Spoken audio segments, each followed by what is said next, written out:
A thin uniform metallic triangular sheet of mass m has side AB equal to BC equal to L। सो देख सकते हैं यहाँ पे एक ट्रायंगुलर शीट है जिसमें AB इक्वल टू BC है। इसके दो साइड AB और BC आपस में बराबर है, इक्वल है और लेंथ L गिवन है। ठीक है। So what is the moment of inertia about axis AC lying in the plane of the sheet. So moment of inertia इस ट्रायंगुलर शीट का निकालना है अबाउट द एक्सिस AC। और AC क्या है? AC देख सकते हैं इस ट्रायंगुलर शीट का हाइपोटेन्यूज है। ठीक है। सो अगर इस शीट को इस एक्सिस के अबाउट रोटेट किया जाए सो इसका मोमेंट ऑफ इनर्शिया कितना होगा, ये हमें इस क्वेश्चन में निकालना है। ठीक है। सो मोमेंट ऑफ इनर्शिया किसी भी ट्रायंगुलर शीट का अगर निकालना है हमें, सो हम लोग क्या करेंगे, सबसे पहले रेक्टेंगुलर शीट या फिर हम लोग स्क्वायर शीट को लेके चलेंगे, बेस बना के चलेंगे। सो ये देखिए इसमें AB equal to BC given है। सो अगर इसको हम लोग कंप्लीट कर दे एक स्क्वायर के फॉर्म में तो ये इस तरह का हो जाएगा। ठीक है। तो सबसे पहले इस स्क्वायर शीट का मोमेंट ऑफ इनर्शिया हम निकालेंगे अबाउट द सेंट्रॉइड और सेंटर ऑफ मास और the centre of the square. ठीक है। एक ऐसा एक्सिस जो इसके सेंटर से पास करता हो और इसके प्लेन पर परपेंडिकुलर हो। So moment of inertia of this square sheet about an axis passing through its centre and perpendicular to the plane of the sheet. Means ये एक्सिस जो है इस शीट पर परपेंडिकुलर हो, लाइक दिस वन। ठीक है, इस तरह का। ठीक है, इसके सेंटर से पास करता हो। सो कैसे निकालेंगे? सो सबसे पहले बेस हमारे पास क्या था, हम लोग शुरू से चलते हैं। एक रेक्टेंगुलर शीट का अगर मोमेंट ऑफ इनर्शिया पूछा जाए जिसका विड्थ अगर W है और लेंथ अगर L है, या लेंथ L है विड्थ W है, सो इसके सेंटर के अबाउट, मीन्स एक ऐसा एक्सिस जो इसके सेंटर से पास करता हो और इसके प्लेन पर परपेंडिकुलर हो। सो मोमेंट ऑफ इनर्शिया कैसे हम लोग निकालते थे? स्टैंडर्ड फार्मूला है I इक्वल टू M। मान लीजिए इसका मास अगर M है सो M W square by 12 plus ML square by 12। Simple है ये फॉर्मूला। ओके।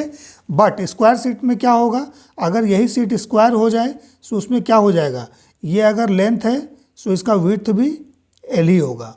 मीन्स ये दोनों आपस में इक्वल हो जाएंगे। ठीक है। सो ऐसे केस में moment of inertia same centre के अबाउट क्या होगा, एक ऐसा एक्सिस जो इस स्क्वायर शीट के सेंटर से पास करता हो और इस प्लेन पर परपेंडिकुलर हो। सो क्या होगा, W इक्वल टू L हम लोग पुट कर देंगे। So it is ML square by 12 plus ML square by 12। Okay. So इसको कैलकुलेट करेंगे सो ये आ जाएगा ML स्क्वायर बाई 6। ओके।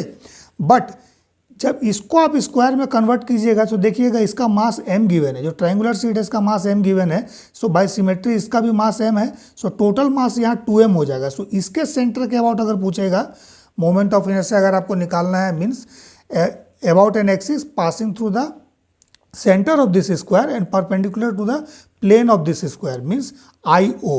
सो इस केस में अगर हम लोग निकालेंगे IO तो क्या हो जाएगा, सेम फॉर्मूला में M की जगह पर 2M पुट कर देंगे चूंकि टोटल मास 2M है। So 2M L square by 6। So it is ML square by 3। Clear है? सो ये अभी हमारे पास मोमेंट ऑफ इनर्शिया आया about an axis passing through the centre and perpendicular to the plane of this square sheet. But हमें निकालना है इस ट्रायंगल के हाइपोटेन्यूज के अबाउट, जो कि इस स्क्वायर का डायगोनल है। तो अभी क्या करेंगे, हम लोग दो एक्सिस लेंगे। मान लीजिए ये X एक्सिस है, सो दूसरा अनदर डायगोनल हम लोग लेंगे। मान लीजिए ये Y एक्सिस है और ये जो एक्सिस हमने निकाला है इस एक्सिस के अबाउट, इसको हम लोग Z मानेंगे, जो कि इस X और Y एक्सिस पर परपेंडिकुलर होगा। ठीक है।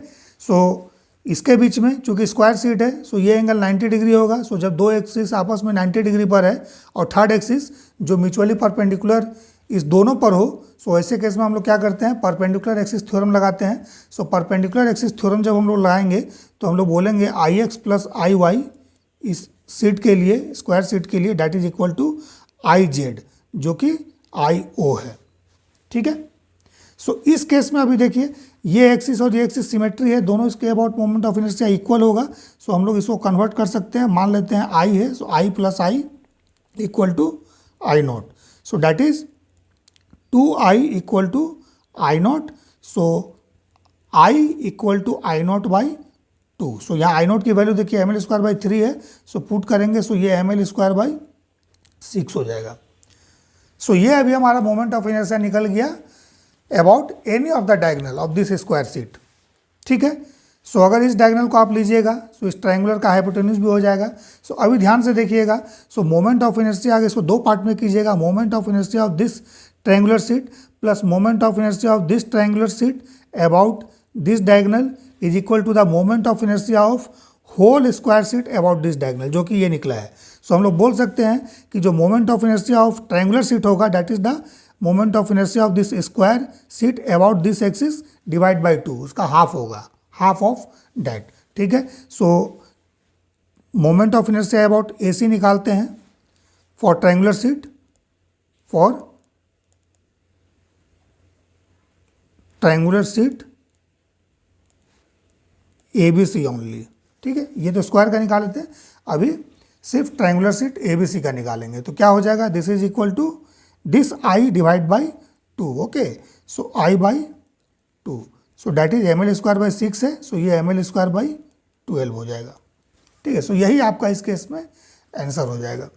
ठीक है, और इसको हम लोग बोल सकते हैं ऐसे भी, मान लीजिए अगर इसको I1 मानते हैं, इसको I2 मानते हैं, सो हम लोग बोल सकते हैं कि I1 प्लस I2 जो होगा that is equal to moment of inertia of this whole square sheet about this axis, okay, this diagonal. Okay, so ये हम लोग I यहाँ पर निकाले थे, सो इसको हम लोग बोल सकते हैं this is equal to I also.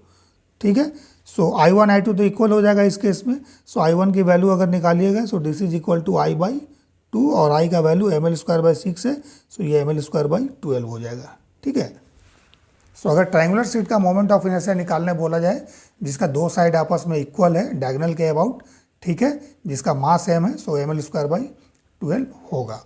ठीक है, सो इस क्वेश्चन को आप लोग ध्यान से देख लीजिए, प्रैक्टिस कर लीजिएगा। This is simple and only the application of perpendicular axis theorem.